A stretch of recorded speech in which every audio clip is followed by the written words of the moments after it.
Taqlid means following an specialist in the ahkam and fiqh rules and laws of Islamic Sharia. Taqlid means following an expert. I am translating, I'm not using the real word for it so that you understand what it means. It does not mean that, you just close your eyes and follow anybody. No.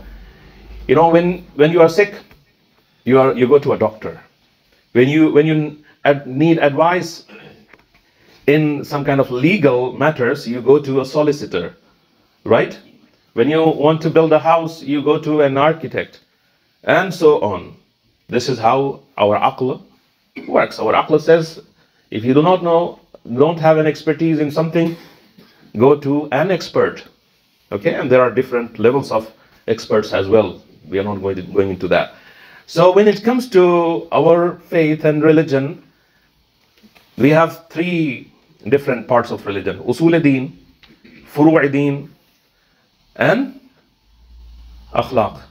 Okay, important. We know usul-e-deen means aqaid, beliefs.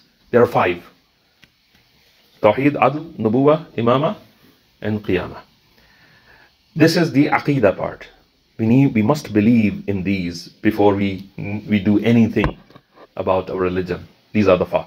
Our religion has, and in the Quran it's proved that this part is the part where you can't follow anybody. You need to do your own kind of research or learn about it and get some insight. Why I believe in Allah, why Allah can't be more than one, and so on and so forth. Whether the Prophet is the Prophet of Allah. These are the things that we need to, learn through some insight using our brain and aql. But there is another aspect of part of our religion, that is laws of Sharia. How to pray namaz, how to pray salah, how to observe fasting, and how to go to Hajj. People call me and ask about how to perform Umrah. They ask these questions. These are ahkam, Islamic laws. The taqlid part is to do with the Islamic laws.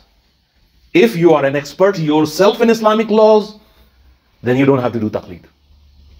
But if you are not, then don't say, I do not want to follow an expert because I follow Imam Ali or Imam Zamana alayhi salam.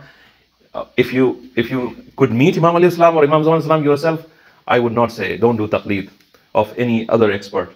If you can't see Imam Zamana alayhi salam yourself, and you can't talk to him and get your ahkam from the Imam, then you have to go to somebody who has spent his lifetime studying the ahkam and religion through the Quran and Ahadith.